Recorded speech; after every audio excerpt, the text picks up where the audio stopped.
Pastor.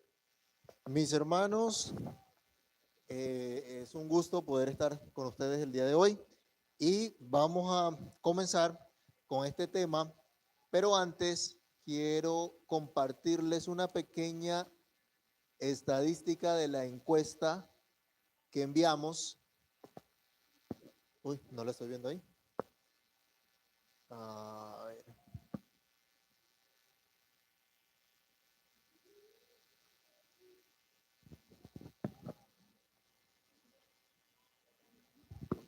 Me toca cerrar acá.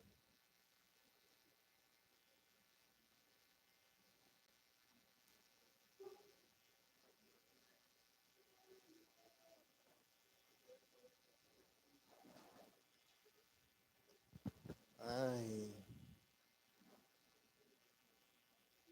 No.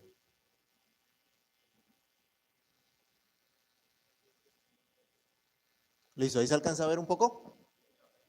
Listo, ahí ustedes ven unas barras moradas y es la cantidad de respuestas que hubo o la cantidad de puntos que se obtuvieron en cada una de esas encuestas.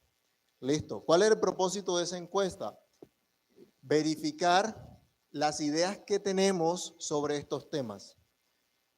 Y ahora, a la luz de lo que vamos a ver en la conferencia, nos daremos cuenta si esas ideas son correctas o no. Entonces, no se asusten por los números que sacaron, no se rajaron los que sacaron 0, los que sacaron 2, pero tampoco le fue súper bien a los que sacaron 18 o 20, ¿sí? Vamos a ver por qué a lo largo de la conferencia. Entonces, había una sola pregunta que tal vez algunos pudieran patinar en ella. Esa pregunta era que los creyentes tienen que obedecer a las autoridades porque son puestas por Dios. Así, simplemente decía la pregunta. Y si uno no analiza un poco, simplemente dice, ¿cuál sería la respuesta obvia? Sí, uno dice sí. Pero vamos a mirar que ese sí tiene una condición. Y esa condición es que las autoridades no estén prescribiendo tiranía, que las autoridades no estén en contra de lo que Dios dice, que no nos obliguen a pecar contra Dios. ¿Se acuerdan cuando le prohibieron a Pedro y a los discípulos, a los demás discípulos, no hablar en el nombre de Cristo, no predicar? ¿Qué dijeron ellos? Así es. Entonces, ahí vemos un caso en donde el sometimiento a las autoridades tiene un límite, ¿sí? Porque primero hay que someterse a Dios. Listo. Ahora, teniendo en cuenta eso, sí vamos a entrar en materia con nuestro tema de hoy. Este mouse, ¿qué le pasa?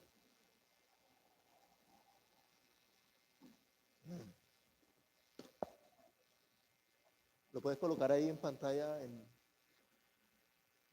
Listo. Vamos por favor a Génesis.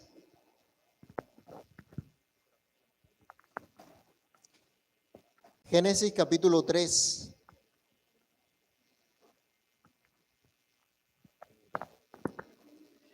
Génesis capítulo 3 y vamos a leer del versículo 1 al versículo 7.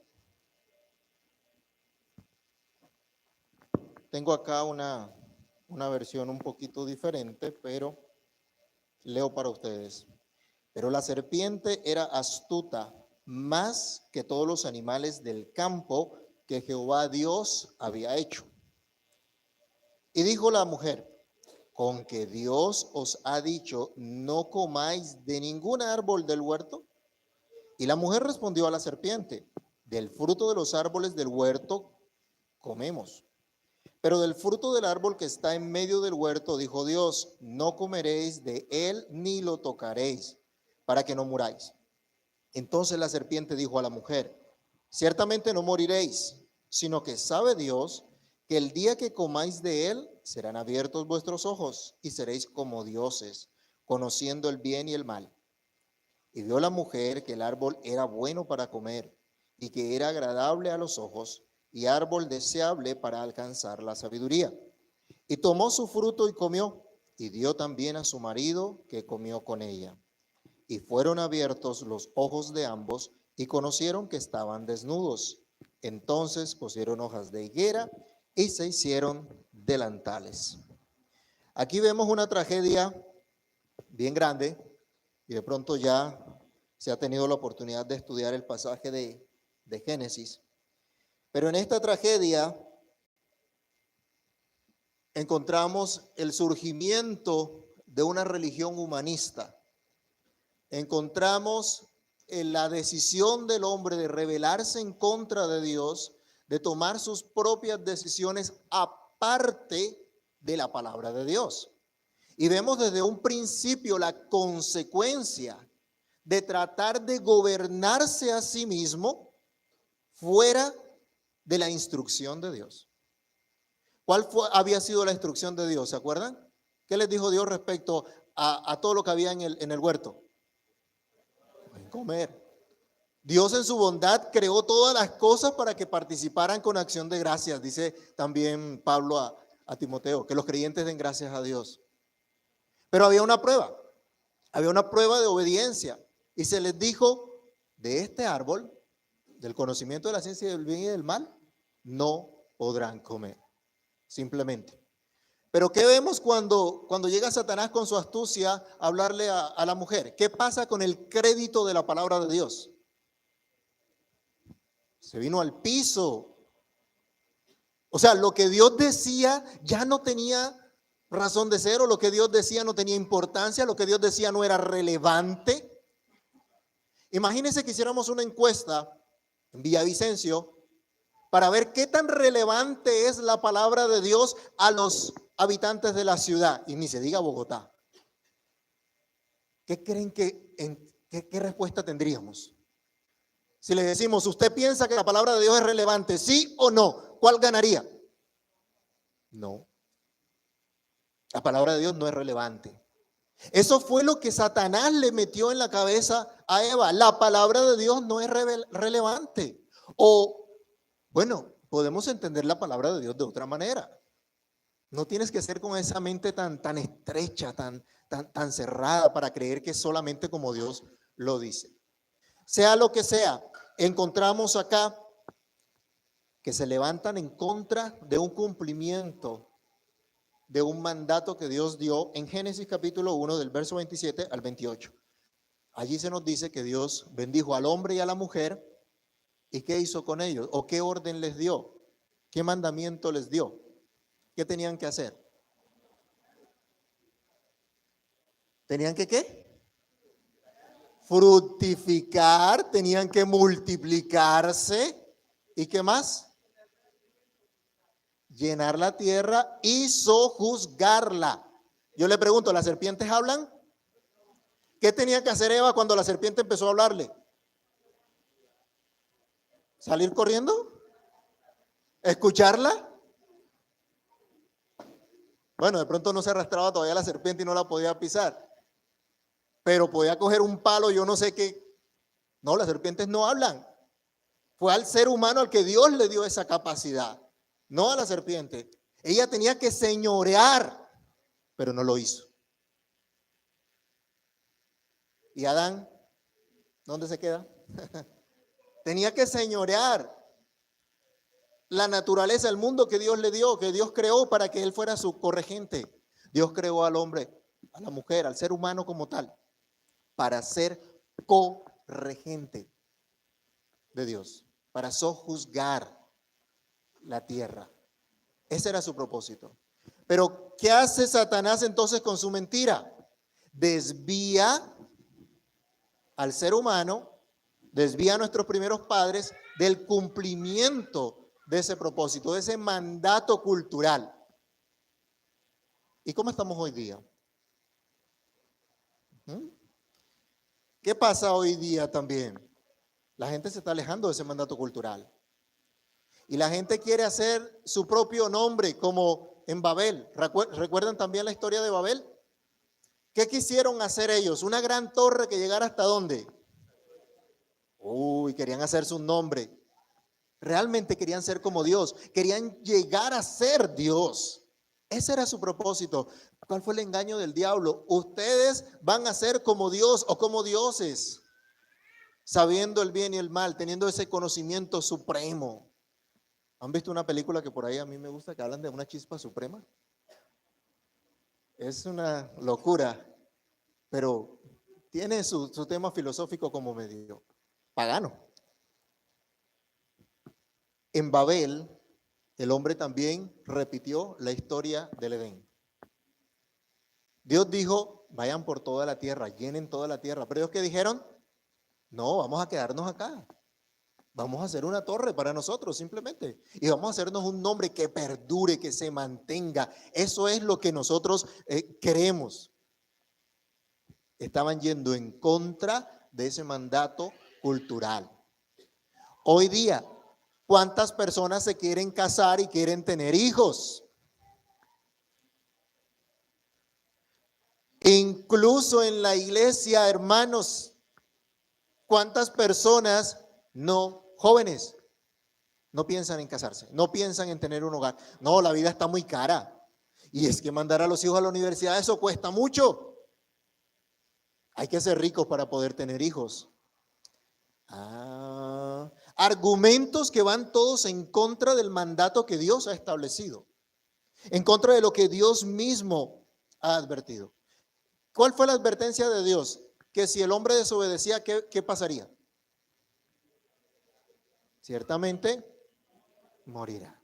Muerte. La religión humanista, ¿a dónde nos lleva? A la muerte.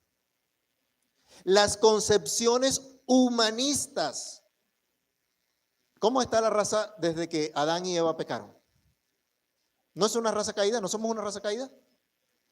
¿Será que nuestro intelecto es totalmente purificado? Aún ustedes y yo como creyentes, ¿cuántos pensamientos equivocados albergamos en nuestra cabeza y en nuestro corazón? Ahora una persona sin Dios, ahora una religión humanista, ¿a dónde nos va a llevar? Simplemente a la muerte. No hay otra cosa. Eso es lo que pasa en nuestros días. Hay una estadística interesante que nos dice que más del 90% de la población colombiana se dice ser cristiana. Imagínense qué impacto tan glorioso en nuestra nación, una nación cristiana. Sí, esa nación cristiana quiso vivir sabroso. Y miren el resultado de vivir sabroso. Le dijeron, va a haber paz total. ¿Cuál paz? Escuchan ustedes al Señor diciendo, no hay paz para el impío, dijo el Señor. No lo va a haber. Siempre que el hombre propone paz, seguridad, ¿qué es lo que viene? Destrucción repentina. Estos mentirosos que nos han prometido paz, lo único que han traído es más violencia a nuestra nación. Tal vez hace unos 3 años era común en las redes sociales escuchar, nos están matando, y un gran estallido social. Pero como ahora estamos en el gobierno de la paz total, entonces ya todo está bien, ya vivimos sabroso toditos.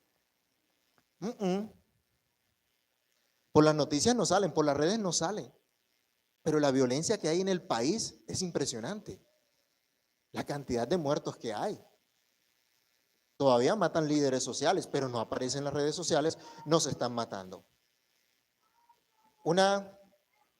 Es contradictorio, mis hermanos, que siendo 90% de la población cristiana, se afilie a filosofías, a pensamientos netamente humanistas que van en contra del mandato cultural, en contra de lo que Dios nos ha establecido, en contra de todos los principios que la Biblia nos enseña. Hermanos, hoy día vemos una cultura atrapada por el marxismo en todas las áreas. Miren, hermanos, esto debería darnos vergüenza y deberíamos pedirle al Señor que tenga misericordia y nos traiga un verdadero arrepentimiento. El marxismo ha sido efectivo como religión mundial. Ha permeado todas las áreas, las esferas de la vida. Mientras que nosotros nos hemos quedado en nuestros templos adorando al Señor y esperando la venida de Cristo sin impactar nuestro alrededor, sin ser luz y sal. ¿Alguna vez cuando usted está de pronto en la noche en el cuarto y prende la luz, es muy agradable de repente cuando se prende esa luz fuerte? Molesta un poquito en los ojos, ¿cierto? Y si usted tiene una herida, si usted se raspó una mano o algo por el estilo y le cae sal, ¿qué pasa? Usted dice, uy, qué rico, o sea, qué agradable sentir esta sal. La sal produce escozor también. No solo preserva, produce escozor también. ¿Qué producimos nosotros como cristianos en nuestra nación, en nuestro mundo, en las empresas donde trabajamos, en los lugares donde estudiamos, en las partes donde vivimos? Escuelas, jardines infantiles, universidades, medios de comunicación, música, entretenimiento, salud. ¿Han escuchado de los derechos sexuales y reproductivos? Eso existe. ¿La Biblia habla en algún lado de eso? Si la Biblia no habla de eso, hermanos, entonces eso no existe. Punto. Eso es mentira. Pero nuestros gobiernos, no solo este, sino todos los que han estado, se van en contra de lo que Dios nos ha dicho. Y está todo ese pensamiento, esta religión humanista permeando todas las cosas. Entonces, ¿qué debemos hacer nosotros? ¿Cuál es el llamado que tenemos nosotros? Hermanos míos, no podemos pretender que los asuntos públicos son seculares, que los cristianos no se deben involucrar en política o que la Biblia es solo para mi devoción privada. ¿Ha leído los salmos? ¿Ha visto los salmos imprecatorios? ¿Contra quién se levantaban los profetas en el Antiguo Testamento? ¿A quién señalaban? A los gobernantes de turno, al rey de turno. Y se paraban firme y le decían, tú has pecado contra Jehová. ¿Se acuerdan de Elías? Enfrenta al hombre más poderoso de la nación en ese momento. El hombre más poderoso le dice, tú has turbado a Israel porque no ha llovido. Ah, la culpa de que no lloviera era de Elías, imagínense. ¿Saben a quién van a culpar de que no haya cohesión social o de la intolerancia? A ustedes y a mí, si somos fieles a la palabra de Dios. A Elías lo acusaron, tú has turbado a Israel. Le dice, no señor, el que ha turbado a Israel eres tú, con todos tus pecados, los pecados de tu casa, porque han desviado a Israel. Tú eres la autoridad y tú tienes que dar ejemplo y tú tienes que velar porque la religión verdadera se mantenga. Eso en nuestros días como que no tiene, se nos pasa por la cabeza, ¿no? O sea, no, eso no tiene sentido. Porque el Estado tiene que ir por acá y la iglesia tiene que ir por acá. Y cada quien es totalmente independiente. No tienen nada que ver. Vamos a mirar a la luz de este estudio que no es así. Quiera el Señor entonces ayudarnos para que reflexionemos sobre las concepciones que tenemos acerca del Estado, las concepciones que tenemos acerca de la política, acerca de las ideas de gobierno, acerca de nuestras propias responsabilidades como miembros de la iglesia y como miembros de una sociedad en general. Hermanos, todos nosotros por naturaleza somos seres políticos. La política trata del gobierno. Y lo primero que tenemos que hacer nosotros es gobernar nuestras propias vidas. La iglesia no tiene un gobierno. Dios no estableció un gobierno para la iglesia. Ustedes no tienen aquí pastores, ancianos que gobiernen la iglesia. Así es en toda la sociedad también. Así que, en realidad, todos somos políticos. Ahora, otra cosa es ser politiquero, ¿no? Pero bueno, ya eso es otro tema que se tratará en otra oportunidad. Pero mis hermanos, debemos identificar, estamos comprometidos con nuestro mandato cultural, estamos comprometidos con seguir a Cristo en lo que Él nos ha encomendado. Dice la Escritura, el tiempo se ha cumplido y el reino de Dios se ha acercado. Arrepentíos y creed en el Evangelio. Este es un mensaje, hermanos, que nos debe mover a considerar, es el reino de Dios. debemos propender, no por la igualdad, no porque haya tolerancia en el mundo, sino porque el reino de Dios avance. ¿Cómo nos enseñó el Señor Jesús a orar?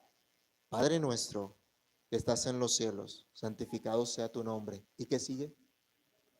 Venga tu reino. Esa es una oración imprecatoria.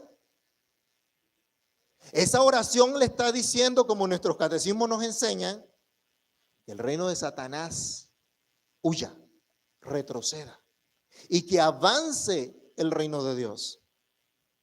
Que los gobernantes, que la gente en todo lugar se someta a la palabra de Dios.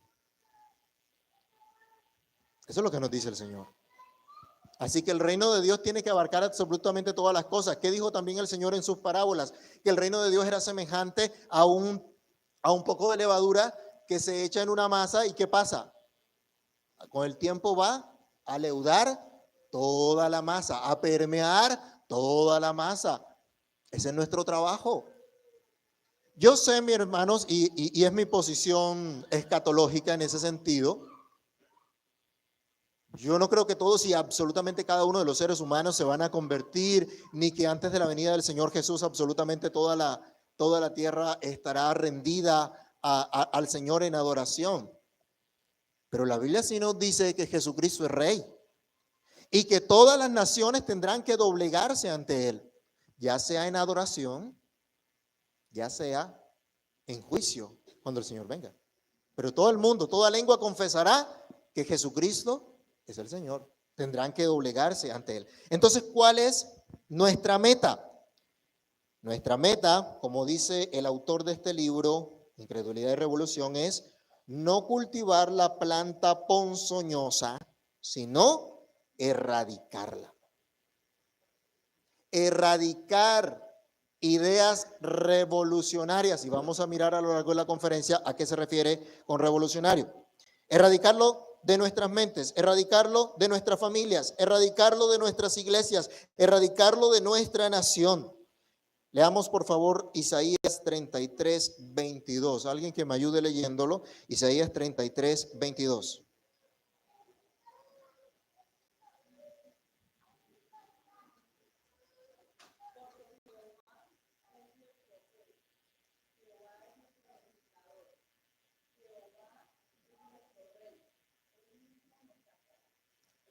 Interesante. El Señor es, ¿qué es lo primero que dice? Juez. ¿La justicia de dónde viene? ¿Han visto las marchas pidiendo justicia? Y todo el mundo quiere justicia. Jehová es nuestro juez. Pero ¿qué dice también el versículo? ¿Qué más es Él? Y nuestros honorables congresistas, senadores, representantes, ¿dónde quedan? ¿Qué autoridad tienen para legislar nuestra vida, para regular nuestra vida? Hermanos, hay que pensar en estas cosas, hay que considerar estas cosas. No estoy diciendo que nos vayamos al Congreso y lo cerremos, lo acabemos, ¿sí? Que lo derribemos y ya no haya más nada de eso. Pero Dios es nuestro legislador. Así que las leyes que nosotros tenemos no pueden ir en contravía de la palabra de Dios, porque Él es el legislador supremo. Así que es falso, totalmente falso, que las leyes de una nación no tienen nada que ver con la Biblia, que no tienen nada que ver con la iglesia. Totalmente falso. Porque el Señor es Rey de reyes, Señor de señores, nuestro juez, nuestro legislador, pero también dice que Él es nuestro Rey. Él es nuestro Rey. Hoy nuestros gobernantes se las dan de reyes, aunque se llamen presidentes, pero actúan como si fueran reyes, ¿no? ¿Quién es nuestro Rey? Dios es nuestro Rey. Pero también algo maravilloso que me encanta ese versículo, Él es nuestro Salvador. Él es el que nos va a salvar. Hermanos, ningún gobernante en la tierra puede traer salvación. Se presentan como Mesías, se presentan como salvadores, pero no lo son. Así que Quiera Dios que le saquemos provecho a esto. El hermano Nicolás, entiendo, les envió el link de las notas de la conferencia para que las puedan tener, las puedan descargar. Hicimos de pronto unos pequeños ajustes ahí de forma, si las quieren actualizar, ahí en ese link está actualizado para que puedan más adelante seguirla. Allí también está el enlace donde pueden encontrar el libro, los que no lo hayan descargado todavía o no lo hayan leído, pero la idea es que puedan leer ese libro. Entonces, hablemos un poquitico de nuestro autor, Guillermo Groen van Prinsterer, un autor del siglo XIX en los Países Bajos, un hombre bastante ilustrado, un hombre estudiado, pero un hombre cristiano. Un hombre que comenzó a preocuparse por lo que estaba pasando en su nación. ¿Sí? A ver qué pasó. Se había preocupado por lo que estaba ocurriendo en su nación y comenzó a comparar lo que había pasado con la Revolución Francesa y lo que estaba pasando en su propia nación en la actualidad.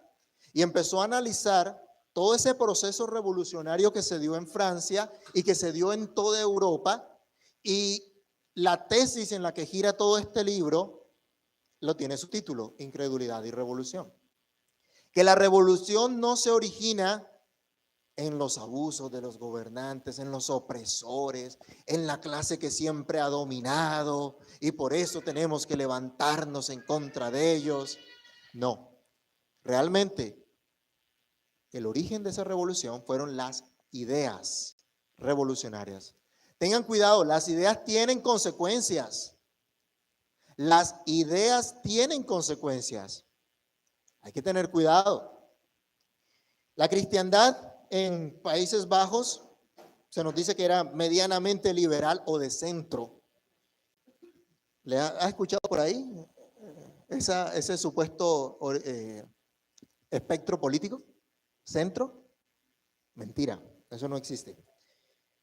Groen como tal fue un antirrevolucionario desde su edad temprana, pero llegando por la fe llegó a convicciones más fuertes acerca de lo que debería ser realmente la política y la acción cristiana.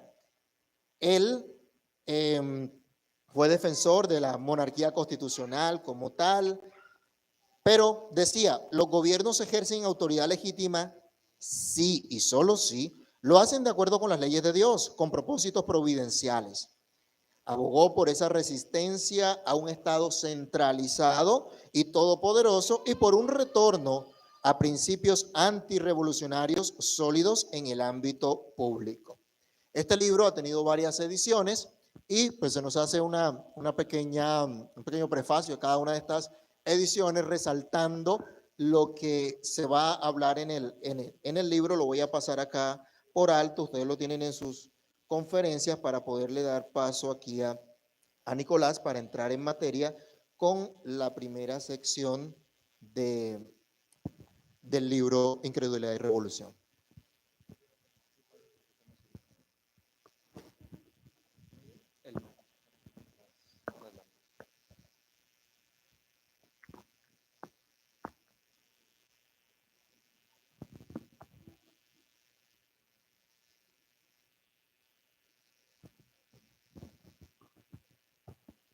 Bueno, mis hermanos, yo creo que ya la mayoría, si no todos ustedes me conocen, si no, no hace falta presentarme. Y como decía mi padre, pues acá vamos a hablar realmente de qué son esas ideas revolucionarias, de por qué son contrarias a nuestra fe, de por qué son contrarias a la palabra de Dios y de por qué debemos de repudiarlas. No hay espacio para la revolución entre la cristiandad. Y ustedes me dirán, pero la revolución es buena, eso nos ha enseñado. Eso nos ha enseñado el sistema educativo, eso nos ha enseñado los medios. La revolución es buena, la revolución es deseable. Bueno, la verdad, esto es falso. Si usted se acerca a la palabra revolución en un diccionario y la mira sin contexto, pues lo más probable es que le salga, no, revolución simplemente es un cambio drástico, un cambio radical. Pero póngala usted en un contexto político o en un contexto social. Va a implicar siempre violencia, va a implicar siempre derramamiento de sangre, destrucción de las instituciones. Como va a decir nuestro autor más adelante, la revolución no es más que la incredulidad aplicada a la política. Esa es una definición cristiana de revolución. En nuestro primer capítulo, entonces, el autor nos muestra el panorama de su país, los Países Bajos, la República Holandesa en ese momento, República de los 7 Países Bajos, se llamaba. Era una confederación de provincias. Y él veía una nación poderosa, una nación con una poderosa industria textil, una nación autónoma, una nación con un poderosísimo imperio comercial, ciudadanos sumamente ricos. Él veía, por ponerles un ejemplo, las compañías neerlandesas de las Indias orientales y occidentales abastecían Holanda de productos exóticos años antes que cualquier otra compañía europea tuviera acceso a las Américas o a las Indias. ¿Y qué es lo que nos dice él? Vamos después de 1780, que fue la revolución neerlandesa, la revolución holandesa, y nos dice, ¿qué pasó? Desapareció el genio, nos quedamos sin académicos, decayó el conocimiento en nuestra sociedad, el comercio se desplomó, perdieron su imperio comercial, perdieron su soberanía, porque un discípulo de este autor, de Van Prinsterer, el doctor Abraham Kuyper, poco después denunciaría cómo esa nación, los Países Bajos, se había vuelto tan irrelevante que incluso se había considerado la posibilidad por otras potencias de anexionarlo. Y lo que nos muestra el autor, ya por último, él nos dice, ha disminuido la controversia, pero no por haber aumentado el consenso, sino porque reina la indiferencia. La gente había dejado de interesarse en todos los asuntos, habían dejado de interesarse por la religión, habían dejado de interesarse por la moral, habían dejado de interesarse por la política. ¿Había paz por la ausencia de conflicto? Podría decirse que sí, pero no porque todos los ciudadanos estuvieran unidos bajo una sola fe, no porque todos los ciudadanos tuvieran algún acuerdo en materia social, en materia moral, era porque simplemente a nadie le interesaba la vida del otro. Había una absoluta indiferencia en los Países Bajos. Y nos define luego el autor la palabra revolución como ese trastocamiento total del espíritu general y del modo de pensar que hasta ahora es manifiesto en toda la cristiandad. En otras palabras, nos define revolución como derrocar y reemplazar las instituciones cristianas, que sería lo que harían Voltaire, lo que harían Rousseau, Guizot y sus cómplices. Porque el fundamento revolucionario es simple y sencillamente rechace a Dios, olvídese de Dios. Eso es lo que desea toda revolución. Y eso, aunque muchos no lo quieran reconocer, inevitablemente va a desencadenar los abusos del gobernante civil, va a desencadenar tiranías a niveles nunca antes vistos. Observe usted la atrocidad más grande que haya hecho la cristiandad. No sé, la santa, entre 38 comillas, Inquisición, o la Contrarreforma. Se cuentan, los más pesimistas dicen 15.000 muertos. Bueno, yo les puedo decir que eso fue un Joseph Stalin o un Adolf Hitler en un día. Hombres sin fe en su corazón, naciones sin ninguna raíz cristiana. Miren ustedes la diferencia. Lo que la Iglesia Católica Romana, ¿sí? Lo que una religión pervertida, pero religión cristiana de una u otra forma, hizo en años de tiranía, en años de homicidio, una nación sin Dios lo hizo en días, en semanas, para que vean ustedes pues esta comparación. En cuanto a la utilidad de nuestro tema, pues el autor nos descubre estas controversias entre política y religión y nos muestra que hay una relación natural e irrevocable entre estas. Como yo les decía, la revolución es simple y sencillamente la incredulidad aplicada a la política. Y aquí él nos hace una denuncia. Él nos dice, ¿cómo es posible que llegan con la bandera de cristianos algunos hermanos al gobierno civil, a posiciones de poder, y apoyan posiciones dudosas? Yo les puedo poner un ejemplo muy puntual en nuestro país. ¿Cómo es posible que los dos partidos en nuestro país que se hacen llamar cristianos, que se hicieron elegir con los votos de la cristiandad, se van al Ministerio del Interior, montan una mesa interreligiosa y dicen, no, hay que unir a todas las religiones y todos son iguales, los cristianos, los budistas, los islámicos, todos son iguales?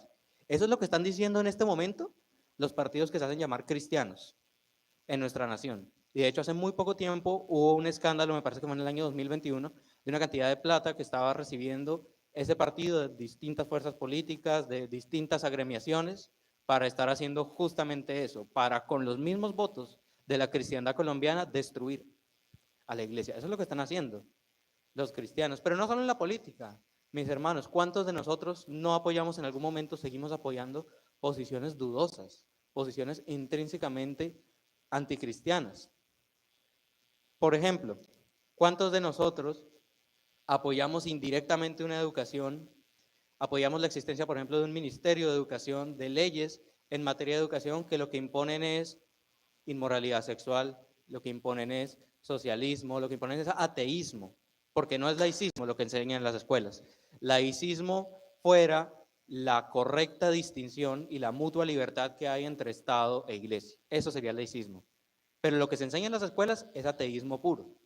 Mis hermanos, con el solo hecho de que uno de nosotros esté conforme con que exista un ministerio de educación que enseñe, que obligue a la educación privada y controle la educación pública para enseñar este tipo de cosas, eso es apoyo, eso es complicidad indirecta con ese sistema.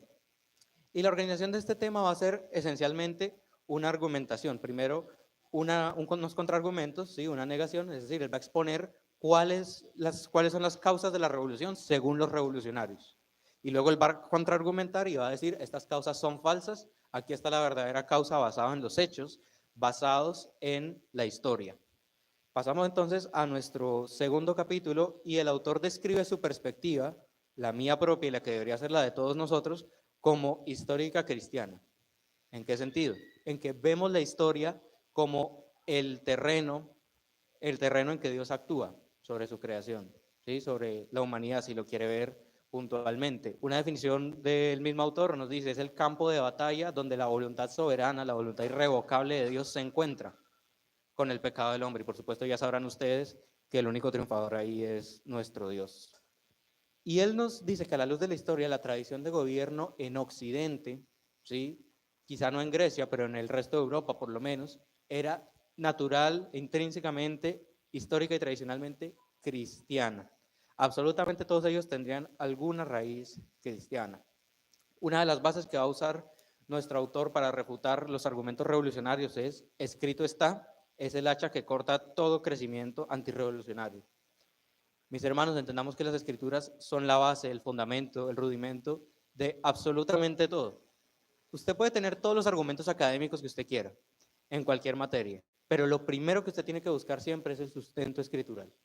Es lo primero, en cualquier caso. Solo eso le va a bastar para borrar cualquier argumento pecaminoso, para derribar cualquier argumento revolucionario. Por supuesto, no se desprecia la academia, no se desprecia el conocimiento, pero es completamente fútil, no tiene ninguna utilidad el conocimiento, no tiene ninguna utilidad ninguna academia, sino parte primeramente de la palabra de Dios.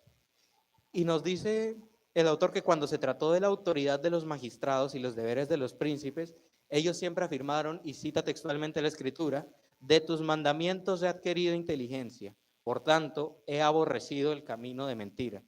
Eso lo profesaron muchos gobernantes europeos antes de 1789, antes de la Revolución Francesa. Y él nos cita incluso la Confesión belga, ¿sí? un artículo pues, escrito por nuestros hermanos, y nos dice, cuando se trató de la autoridad, discúlpenme, creo que debido a la depravación de la naturaleza humana, nuestro Dios ha ordenado reyes, príncipes, oficiales civiles, y Dios desea que el mundo sea gobernado por leyes y políticas de tal modo que el desenfreno humano sea restringido y que todo sea hecho en buen orden entre los humanos. Para dicho propósito, Dios ha colocado la espada en manos del gobierno para castigar a la gente impía y proteger a la buena. Además, toda persona, no importa su posición, condición o rango, debe obedecer al gobierno, pagar impuestos y dar honor y respeto a sus representantes y obedecerlos en todas las cosas para que no estén en conflicto con la palabra de Dios. Confesión belga, artículo número 36. Pero la pregunta es, ¿hasta dónde? Aquí en esta confesión belga le está dando toda la legitimidad bíblica al gobierno. Él dice, efectivamente, tiene que haber un gobierno porque el hombre es depravado, porque el hombre es perverso, el hombre va a querer robar, el hombre va a querer matar y por supuesto va a querer suplantar a Dios. Para eso es necesario un gobierno civil que utilice la fuerza para restringir no todo el pecado, pero sí aquellos pecados que son delitos. Y quisiera hablar brevemente del asunto de los impuestos. ¿Ustedes saben cuántos impuestos les pide en este momento el gobierno de Colombia? Hagamos una cuenta rápido. El IVA, el impuesto de valor agregado, 20%. El impuesto a las rentas, eso oscila entre el 10 y el 30% dependiendo de cuánto gane usted. Los que menos ganan no pagan nada y las empresas pues pagan completo por su flujo de caja, ¿sí? Otros impuestos, tiene usted la retención en la fuente, tiene usted la seguridad social, porque tenemos que entender que la seguridad social es un impuesto, eso no se lo da el Estado de la nada, eso lo descuentan de su nómina. Entonces, si usted suma, a día de hoy el Estado colombiano le sustrae a todos los ciudadanos de sus ganancias más o menos entre el 60 y el 70%. Es decir, y no exagero, que si usted se está ganando 1.000.000 de pesos, perfectamente se pudiera estar ganando 2, perfectamente se pudiera estar ganando el doble si el Estado colombiano no abusara de los impuestos que recolecta. ¿Y por qué les hago este ejercicio? El Estado colombiano les pide el 70% del producto de su trabajo. ¿Cuánto les pide Dios, mis hermanos? Dios nos pide solamente el 10%. El 10%. ¿Qué quiere decir? Que si el Estado le pide a usted más del 10%, el Estado se estima a sí mismo más importante que a Dios. Y yo debo decir, y lo digo con amor para todos mis hermanos y con respeto, si cualquiera de nosotros piensa que el Estado está en la potestad de exigir más que Dios, pues mis hermanos, tal persona estima al Estado, estima al gobernante civil más que al Dios que profesa adorar. Y a pesar de esta evidencia histórica, pues los revolucionarios se han esforzado por censurar la verdad. Vea usted en el caso de Alemania y en el caso de Francia. Cuando se levantó alguien en contra de la revolución en el siglo XVIII, le cortaron la garganta. Eso fue directamente lo que hicieron los revolucionarios. No había espacio, no había libertad de expresión. ¿Eres revolucionario? Bien. ¿No eres revolucionario? Guillotina. Eso era Francia en el siglo XVIII. Eso era la luz de la historia. Váyase usted a Inglaterra, a Gran Bretaña, al faro cristiano de esa época en Europa. En Inglaterra hubo oposición efectiva a la revolución y el autor nos cita dos casos, William Pitt y Edmund Burke. William Pitt fue primer ministro, es decir, presidente de gobierno de Inglaterra en el siglo XVIII y él dirigía el ejército del rey Jorge III, el rey de Inglaterra. ¿Y a quién combatían? Combatían al emperador francés, a Napoleón Bonaparte, que era la encarnación de esos ideales revolucionarios. No solo en Inglaterra había la libertad para oponerse a la revolución, sino que fueron efectivos y salvaron por unos años más a Europa de las consecuencias de esa revolución. En cuanto a Edmund Burke, él fue un escritor que sin ninguna censura pudo escribir contra la revolución, pudo poner sus ideas por escrito e influenciar a toda una generación, cosa que, repito, en Francia era imposible por la censura. En París, antes de la Revolución Francesa, antes de 1789, había cientos de periódicos. Después de la Revolución había 12 periódicos, todos y cada uno de ellos controlados por el Estado francés. Y yo debo preguntar, ¿no es lo mismo que pasa aquí en Colombia? Claro, aquí solo tenemos un canal de televisión que es estatal y nadie lo mira, que es RTBC. Pero observe usted la Constitución colombiana y observe usted la ley colombiana y verá que dice que el Estado es propietario del el espectro electromagnético y de la televisión. Todavía no han expropiado el Internet, pero lo que es televisión y radio es propiedad del Estado, según nuestra Constitución y nuestra ley. Y si son propietarios, pues ¿qué cree usted que se va a transmitir por esos canales? Nada que no apruebe previamente el mismo Estado. De manera que los medios que se hacen llamar independientes, los medios que se hacen llamar privados, autónomos, pues están bajo el control absoluto del gobernante de turno, a menos, claro, que estén en algún espectro distinto a los que son propiedad del Estado, diga usted en Internet. Pero lo que son televisoras y emisoras de radio son propiedad del Estado. Ahí se hace lo que diga el Estado. ¿Y cómo lo hace? Bueno, por medio de las superintendencias. Si sencillamente hay un periodista que se está pasando de la raya, le envían la Superintendencia de Industria y Comercio y lo hacen despedir. Eso ocurrió en una emisora famosa, pues la más grande de este país hace unos 8 meses más o menos. ¿Sí? Censura. Censura. Nuestra Constitución proclama libertad de expresión, pero es muy limitada. Es de facto inexistente. A usted lo censuran en todas partes.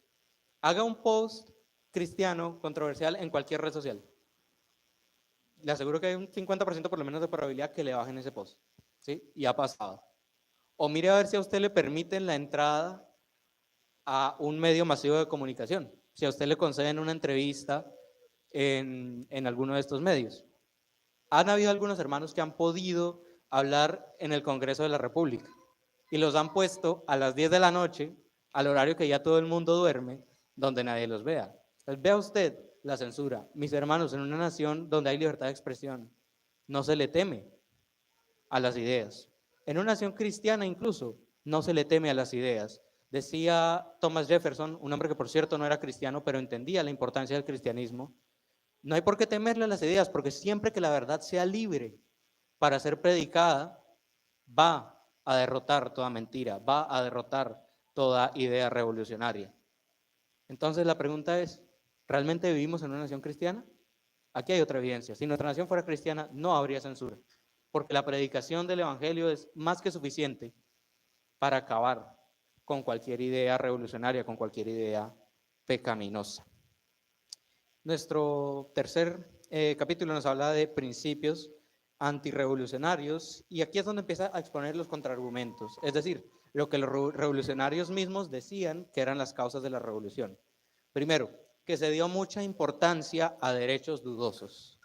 ¿Ha escuchado usted, hermano, de pronto en el folclore o en lo que quizá ha podido aprender de historia del derecho divino?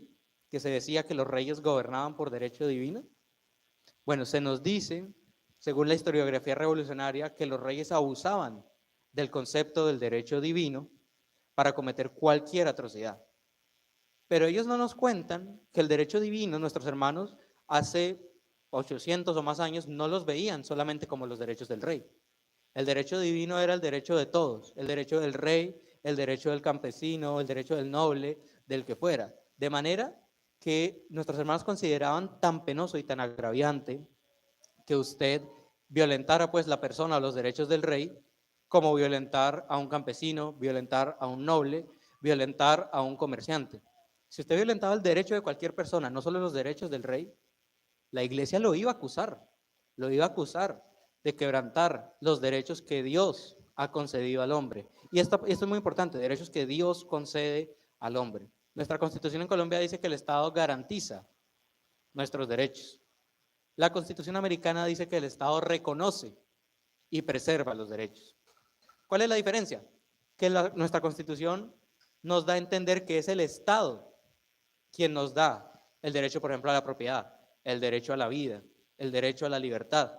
Mientras que en los Estados Unidos los hermanos comprendían que es Dios quien otorga esos derechos y el gobernante lo que tiene que hacer es reconocerlos y preservarlos. Pero es Dios quien da esos derechos y es Dios quien le da a los ciudadanos el derecho a defender los dichos derechos incluso del magistrado, del gobernante civil. El Estado no es fuente de ningún derecho. El trabajo del Estado es reconocer que Dios nos ha dado tres derechos, que es la libertad, la propiedad y la vida, no hay más. No existe tal cosa como el derecho a la educación, no existe tal cosa como el derecho a la alimentación. No, tenemos tres derechos, derecho a vivir, derecho a tener propiedad y derecho a la libertad. Y esos son los derechos que el Estado debe reconocer que Dios nos los dio y como vasallo de Dios, porque el Estado sirve a Dios, debe servir a Dios al igual que todos nosotros, el magistrado debe proteger esos derechos, pero no provienen del magistrado, no pueden provenir del magistrado y ya veremos por qué más adelante.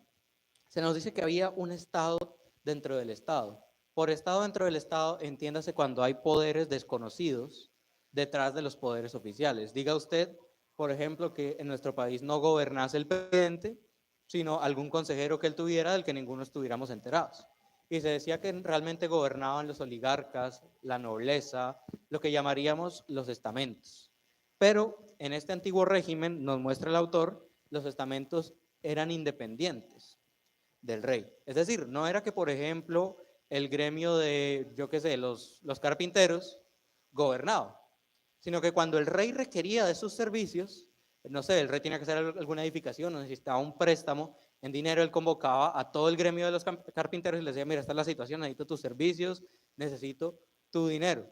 Y los carpinteros le podían decir, está bien, o le podían decir, no, porque tú estás siendo un gobernante, estás siendo un magistrado injusto, estás yendo contra la palabra, contra la ley de Dios, y por lo tanto ni te prestamos tus servicios, ni te prestamos nuestro dinero. El rey simplemente convocaba a los estamentos, a los gremios, a los demás poderes privados que podía haber en una sociedad para consultarlos y para pedir su apoyo. Si los estamentos pensaban que era justo, le otorgaban su apoyo. sino sencillamente no. En ningún momento ostentaban autoridad política o autoridad civil los estamentos, de manera que no había un Estado dentro del Estado como sí lo hay hoy. Como si hoy tenemos marionetas, hoy tenemos jefes de Estado que son marionetas de otros poderes detrás del Estado. Y hay un punto muy interesante en este Estado dentro del Estado que es el centralismo. Mis hermanos, Dios dijo, llenad la tierra. Dios Dios no nos dijo, congréguense en un punto y quédense todos ahí. Yo les pregunto, ¿nuestro país realmente cumple esa porción del mandato cultural o somos un país centralista? Somos un país centralista. El 20% de la población, más de 10 millones de personas, viven solo en Bogotá. La población del Meta me parece que es más o menos 1 millón de personas. La mitad viven aquí en Villavicencio, 500.000. El resto del territorio está prácticamente pelado. El 30% de Colombia está deshabitada. Estamos en rebeldía directa al mandato cultural. ¿Y por qué estamos centralizados? ¿Será que todos nos reunimos y dijimos, no, esta es la mejor manera, es lo más apropiado? No, fue el gobernante civil con atribuciones de Dios, el magistrado que se quiso atribuir la potestad de Dios, que dijo, yo quiero que todos estén en Bogotá, que todos estén en Villavicencio, que todos estén en ciudades supremamente densas para que yo los pueda controlar, para que yo los pueda exprimir, para que yo los pueda esclavizar. Ellos por quererse hacer pasar por Dios, por querer absorber las atribuciones de Dios, esa es la razón por la que nosotros estamos en un sistema centralizado. Porque obviamente va a ser mucho más fácil congregar a 15 millones de personas en Bogotá y sus alrededores que controlarlas si estuvieran esparcidas por todo el territorio nacional. Se nos dice, pues en cuanto al derecho divino que apoyó el despotismo, ya de este punto hablamos, así que no es cierto, lo refutamos. Y se nos aclara el significado de un pasaje como Romanos 13, ¿sí? Que nos dice, que nos habla de obedecer a las autoridades. Y el autor nos dice que no solo es que Dios tolera a las autoridades civiles, sino que Dios mismo es el que las establece. ¿Debemos obedecer a las autoridades? Sí, porque Dios las puso ahí. Hasta que esas autoridades se quieran convertir en usurpadores de Cristo. Hasta que esas autoridades se quieran meter con la educación de los hijos, que es responsabilidad de los padres, y la inmensa mayoría de la Biblia habla de eso. Hasta que se quieran meter con el bolsillo, con la economía de los hogares, que es de los hogares, y la Biblia habla mucho también de eso, no del Estado. Hasta que se quieran meter con la salud, que es de nuevo de las familias, no del Estado, y hasta que quieran legislar en materia religiosa, que es competencia de la Iglesia, y lo dice la Biblia, no del Estado. ¿Saben? En estos últimos años, y yo no sé si alguno de ustedes lo ha experimentado, cuando usted pide algún servicio que sea controlado por el Estado, digamos, usted va a una cita en su EPS, ¿a usted nunca le han preguntado su religión en algún registro oficial? Bueno, yo he sabido de casos donde sí lo han hecho, y en estos últimos 2 años han abundado. No solo eso es ilegal, no solo eso es inconstitucional, sino que eso lo están haciendo porque en la mesa interreligiosa de la que ya yo les hablé al principio de este espacio, en la que integran los diputados de los partidos supuestamente cristianos que se hicieron elegir con los votos de la población cristiana de este país, ellos tienen clasificados a muchas denominaciones cristianas como herejes. ¿Por qué? Porque sencillamente no se alinean a las pretensiones del gobernante civil, a las pretensiones de la ley revolucionaria que tenemos hoy en día. Pero mis hermanos, la Biblia, ¿qué nos dice? ¿A quién le corresponde definir quién es hereje y quién no es? No es al gobernante civil, es a la iglesia.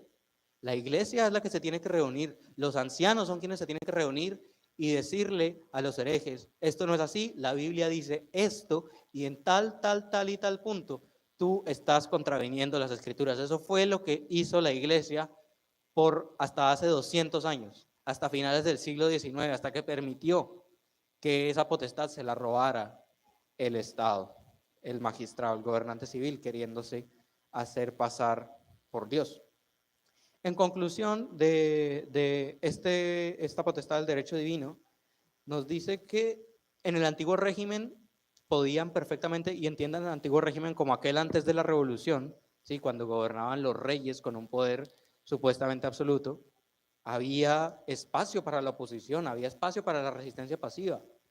Claro, de nuevo, el gremio de los carpinteros no podía ir y cortarle la cabeza al rey, pero si el rey les pedía un préstamo, ellos podían decir no, no te vamos a dar la plata o no te vamos a dar nuestros servicios hasta que tú no dejes de hacer tal y tal acción que son incorrectas, que son injustas, a la luz de la palabra de Dios. Entonces es falso que el derecho divino facilitó los abusos del gobernante, porque el derecho divino no solo estaba para proteger los derechos del rey, sino también para proteger los derechos del pueblo. Y ya el último punto nos habla de una unión forzada entre la iglesia y el Estado. Lo cierto es que nunca hubo tal unión hasta los tiempos de la Reforma, ¿sí? Antes de eso, sencillamente lo que había era una cooperación. En los tiempos de la Reforma, por motivos de conveniencia política, la Iglesia de Roma se empieza a inmiscuir en los asuntos del gobierno civil y prácticamente empieza a gobernar toda Europa, la empieza a gobernar el Papa desde Roma. Pero eso no ocurre hasta las vísperas de la Reforma Protestante. Antes era distinta la Iglesia y el gobierno civil, distinta, no separada, y ya hablaré de eso. Y en la Reforma, lo que llegan a denunciar, una de las cosas que llegan a denunciar nuestros hermanos es: la Iglesia debe ser libre y el Estado también, no independientes. De manera que, por ejemplo, en esta iglesia no puede venir ninguna autoridad civil a decir lo que se puede, lo que se debe predicar. Sí, aquí lo que se debe predicar lo debe definir simplemente las Escrituras, a la luz de la interpretación que es el Espíritu Santo y lo que los ancianos dispensen a partir de esta revelación, ¿sí? Así es como se debe gobernar la iglesia, no debe haber ninguna intervención del gobierno civil. Y de la misma manera, no tiene por qué haber un ministro, un clérigo, un pastor, ¿sí? No tiene por qué haber ningún ministro religioso controlando las decisiones que se toman en el gobierno. Eso no quiere decir que no haya lugar para el cristianismo en el gobierno y en la política. Eso lo único que quiere decir es que por el simple hecho de ser pastor, una persona pueda llegar a un cargo de autoridad, por ejemplo, sin elección, como llegó a ocurrir en algunos lugares donde se implementó una doctrina revolucionaria. Hay todo el lugar del mundo para la fe cristiana, para los cristianos en la política, pero ni el Estado debe tener una religión oficial, ni debe haber una iglesia oficial. Lo que debe haber son oficiales, magistrados cristianos, aunque el Estado no confiese ninguna denominación. Y se nos pone de nuevo el ejemplo de Gran Bretaña. ¿Qué sucedió? En Gran Bretaña hasta el siglo XVI o XVII, sí, perdonarán mi memoria, que hubo un hecho histórico que se llamó, mal llamada, la Revolución Gloriosa. Esto no lo podemos llamar una revolución porque fue realmente una restauración que hicieron nuestros hermanos. Ahí no hubo derramamiento de sangre, allí no hubo contradicción de las escrituras. Ellos simplemente, nuestros hermanos, lo que vieron, al igual que nuestros hermanos reformadores, lo que vieron fue que el gobernante civil se había atribuido potestades que eran de las familias, potestades que eran de las iglesias, y dijeron: esto no puede ser así, y restauraron las cosas a su debido orden, limitaron al rey a sus poderes y le devolvieron a la iglesia y a la familia lo que les pertenecía a ellas, no a ningún rey. Pero antes de eso, la Iglesia Católica estaba detrás de nuestros hermanos, ¿sí? en Inglaterra, persiguiéndolos, torturándolos, hasta que vino el estatúder, el rey holandés Guillermo de Orange, y él dijo: no, esto no puede ser así, y acudió al socorro de nuestros hermanos, depuso al rey tirano que tenían los ingleses y estableció una nueva monarquía donde el rey solo tenía potestad sobre los asuntos de gobierno. Otros lo han definido como un rey, el rey de Inglaterra, todopoderoso para hacer el bien, pero sin ningún poder para hacer el mal. ¿Por qué? Porque si el rey en Inglaterra, hasta de nuevo hace 200 años, se tomaba alguna atribución que fuera de la iglesia, que fuera de las familias, empezaba a prescribir tiranía, empezaba a contradecir, perdonen ustedes, la ley de Dios, le cortaban la cabeza. Eso era sencillamente lo que pasaba, ¿sí? Eso era lo que pasaba hasta el siglo XIX. Había una limitación del poder que, ¿cómo se logró? Se logró reformando el Estado inglés, el gobierno inglés, al son, en el molde de las escrituras. En Francia intentaron lo mismo en 1791, dijeron: vamos a copiarnos de los ingleses. ¿Sabe qué pasó? Eso fracasó. ¿Y por qué fracasó? Porque los franceses no tenían ninguna base cristiana. Ellos desecharon las escrituras, ellos desecharon las iglesias, ellos desecharon su tradición cristiana, porque Francia, mal que bien, algo tenía de eso, aunque fuera bajo la iglesia romana. Y ellos, en lugar de eso, ¿qué adoraban? ¿En qué basaron su reforma, o más bien su revolución? En la razón humana, que nosotros sabemos que está pervertida completamente, en el humanismo, en la inexistencia de la religión, basaron eso. Y por supuesto, cuando ellos intentaron copiar de un sistema político limitado, correcto, deseable, pero que ese sistema político dependía directamente de los principios cristianos que gobernaron de una nación, y ellos lo intentaron implementar sin tener esos principios cristianos, pues llegó la época del terror. Y eso provocó que en Francia, desde 1789 hasta la caída de Napoleón en 1810 más o menos, póngale unos años menos, unos años más, Francia se convirtiera en un baño absoluto de sangre, donde estaba matándose todo el mundo por todo el mundo. ¿Por qué? Porque intentaron aplicar, quisieron disfrutar de las bondades de la ley de Dios, rechazando las escrituras. Eso fue lo que quisieron hacer los franceses. Ya leo, bueno, tenemos aquí este cuadro sobre la distinción que debe haber entre la familia, la iglesia y el gobierno civil. Miren usted la diferencia. ¿Están separados? No están separados. Pero miren la relación que hay entre ellos. Es una relación horizontal. ¿Y cuál es el nodo? ¿Dónde se unen? No ve usted una línea directa del gobierno a la iglesia, ni una línea directa de la iglesia a la familia. No hay tal cosa. Lo que une a esas tres instituciones naturales es Dios. Es a través de Dios, es por decreto de Dios que estas tres instituciones se relacionan. De manera que, como lo va a decir el autor más adelante en el libro, si cualquiera de estos tres, particularmente el gobierno, pretende existir sin Dios, sin las escrituras, mis hermanos, la iglesia tiene el deber de romper toda relación con esa institución. Si el gobierno se vuelve en contra de las escrituras, la iglesia tiene todo el deber de romper toda relación con el gobierno y dejar de cooperar con él. No quiero decir, no estoy proponiendo revolución, vine aquí a todo lo contrario. No estoy diciendo que desobedezcamos a los gobernantes, no en mayor medida, no estoy diciendo que los depongamos, pero estoy diciendo que si, por ejemplo, el gobierno viene aquí a requerir que se predique alguna palabra puntual, a requerir o a imponer una forma de llevar el servicio de adoración o a limitar lo que se puede hablar, lo que se puede enseñar aquí en la iglesia no tiene por qué cooperar. La iglesia no tiene por qué colaborarle al tirano. Y lo mismo aplica para la familia, para la iglesia y el gobierno. Si la iglesia se llega a corromper y llega a procurar ejercer sus funciones y sus poderes sin Dios, pues las familias y los gobiernos también tienen el poder y el derecho y el deber de desobedecer a esa iglesia corrupta. ¿Sí? Todo lo que no sea por medio de Dios, mis hermanos, todo aquello que se nos dispense por fuera de las escrituras, nosotros tenemos el derecho y el deber, estamos obligados a desobedecer todo aquello que no pase por medio de las escrituras. Eso no quiere decir que como el gobernante civil en Colombia no profesa ninguna religión, que como el Estado colombiano tiene leyes y una constitución contraria a la cristiandad, entonces nos libramos de toda ley civil y vamos a las calles a robar, a matar. No, eso no quiere decir nada de eso. Eso quiere decir que las dispensaciones de ese gobierno pagano que contradigan las escrituras, las desobedecemos. Es sencillamente eso, que si en algún momento el gobernante pretende legislar sobre lo que debe enseñar la iglesia, que no lo han hecho en Colombia todavía, pero lo están intentando, hay que desobedecer esa ley. Que si el gobierno civil legisla, por ejemplo, sobre la manera en que se debe educar a los hijos, pues los padres tienen que desobedecer esa ley. Tienen que, y si no lo hacen, estiman al gobierno corrupto por encima de Dios mismo.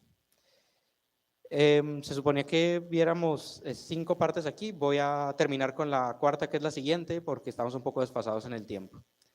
En cuanto a las formas históricas de gobierno, nos habla de 3 formas puras de gobierno: la monarquía, la aristocracia y la democracia. Entonces, la monarquía es el gobierno de uno, la aristocracia es el gobierno de varios, de los mejores, y la democracia es supuestamente el gobierno de todos. Todo lo demás que existe es una mezcla entre estas tres formas puras de gobierno. Si usted mira una república como en la que vivimos, tenemos un presidente que es una figura similar a la del rey, tenemos unos jueces que es una figura similar a la de los aristócratas, y nuestros gobernantes, nuestros magistrados, la gran mayoría de ellos son elegidos por voto popular.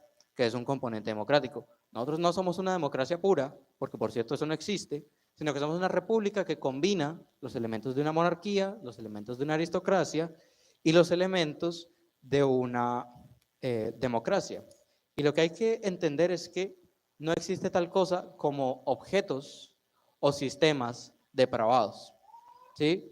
Es decir, la depravación reside en el hombre, no reside en los instrumentos que utiliza el hombre, no reside en los mecanismos de los que se vale el hombre para ejecutar su maldad, sino reside en todos y cada uno de nosotros. Ahí es que reside el pecado, no en los objetos. De manera que es completamente ignorante decir, no, la monarquía es mala, la aristocracia es mala, la democracia es mala. No, a la luz de la historia y de las escrituras, cualquier sistema de gobierno es funcional siempre y cuando se rija por las escrituras. Es decir, nosotros pudiéramos vivir en una monarquía y desde que esa monarquía estuviera basada en principios cristianos, estaríamos bien. Vaya usted al Reino Unido, vaya usted a Inglaterra. Allá no tienen una monarquía, allá no tienen un rey que tiene el poder absoluto, que si el rey quiere, hoy puede disolver el parlamento, disolver todo el gobierno y se queda con el poder absoluto de él. Eso dice la Constitución inglesa. ¿Sí? ¿Y por qué en Inglaterra el rey no es tirano? Porque ahí el tirano es otro y ya quisiera hablar un poco de eso. Pues porque la institución de la corona inglesa está fundamentada en el cristianismo. Se supone, desde la restauración que hizo Guillermo de Orange, que el rey está para usar sus poderes para hacer el bien. No tiene ningún límite, siempre y cuando haga el bien, siempre y cuando no contradiga las escrituras. Si las contradice, está el parlamento que puede declararlo inhábil para gobernar, declararlo loco o simplemente abolir la monarquía. Y el rey también está si ese parlamento se vuelve tirano, si ese parlamento empieza a prescribir leyes contrarias a las escrituras, el rey está para decir, no, se disuelve el parlamento y asumo el poder yo hasta que se elija un parlamento acorde a la ley de Dios. En esto ha fallado el rey de Inglaterra, porque muchas veces el rey ha sido, cuando se ha vuelto tirano, derrocado por el parlamento, pero la corona nunca se ha atrevido a derrocar el parlamento británico por su tiranía. Y desafortunadamente en Inglaterra y en todo el Reino Unido hoy lo que vemos es una tiranía. Usted sube un post en Twitter diciendo que, no sé, diciendo por ejemplo solo hay dos sexos, le llega la policía a su casa. Por un tweet, por un post en redes sociales, le llegan y lo echan preso. No a todo el mundo, pero lo pueden hacer. Y hay una ley que los habilita para eso. ¿Sí? Si usted postea, no sé, Jesucristo es el Señor, por eso lo pueden arrestar y lo pueden enviar preso. Y hablamos de condenas de años, no hablamos de multas, hablamos de años de cárcel por expresarse usted libremente, sea usted cristiano o no, independientemente de lo que usted profese. Simple y sencillamente por contradecir la posición revolucionaria y progresista del Parlamento británico en este momento, usted se puede ir preso por lo que diga en redes sociales, pero preso por años. Le estoy hablando que hay condenas de hasta 18 años, 30 años por eso han habido. Y mientras tanto, en la calle, un ciudadano pakistaní perfectamente puede violar a una mujer en la calle y le dan 8 meses de prisión. Ese es el estado en este momento de la ley y del orden en el Reino Unido. Y se supone que el rey está para evitar eso. Es decir, si el monarca inglés en este momento fuera realmente cristiano, como supuestamente es, pues él sencillamente lo que hace es que disuelve el parlamento, deroga todas esas leyes y dice, aquí voy a gobernar yo hasta que elijan un parlamento que respete la ley de Dios. El monarca lo puede y lo debe hacer, pero nunca lo ha hecho en su historia. Ya finalmente, hablemos de la frase de Luis XIV, el Estado soy yo, y de la soberanía popular. El Estado soy yo es una frase hipotética, porque nadie sabe si la dijo, que la dijo el rey Luis XIV de Francia, ¿sí? La dijo él pues durante su reinado y algunos lo tildaron de despótico, pero no estaba nada alejado de la realidad y de despótico no tenía nada. En una monarquía, ¿quién es el Estado?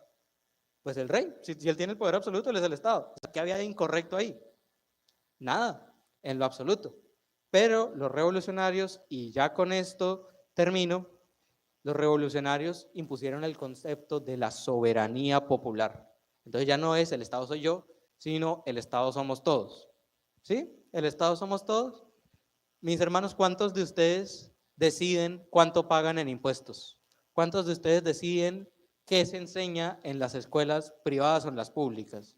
¿Cuántos de ustedes deciden la política económica, ni siquiera de su hogar, la pueden decidir porque el Estado ya lo supedita a un salario mínimo, lo supedita a unos ingresos, lo supedita a un impuesto por retención en fuente, y si usted se va, por ejemplo, a Europa, lo supedita incluso a que usted no puede sacar, me parece que es más de 2.000 euros en un mes.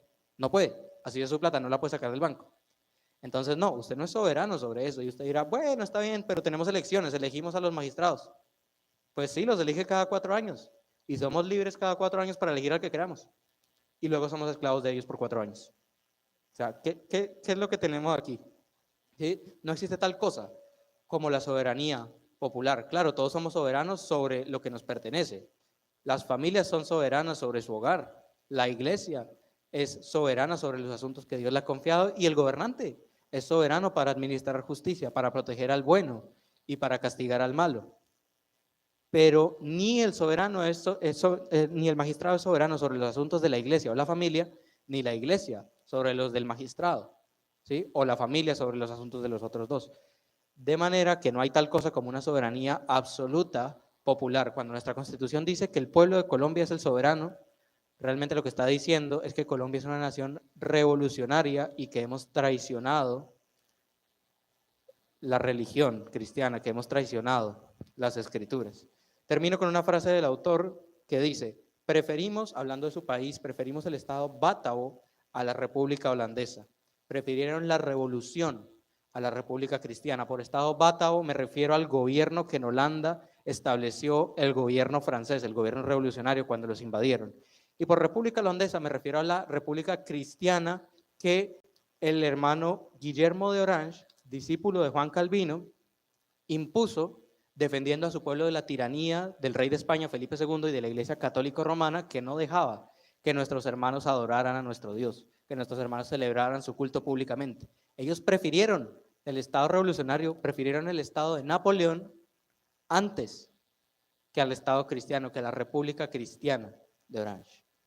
Terminamos entonces con esto, esta porción de la conferencia.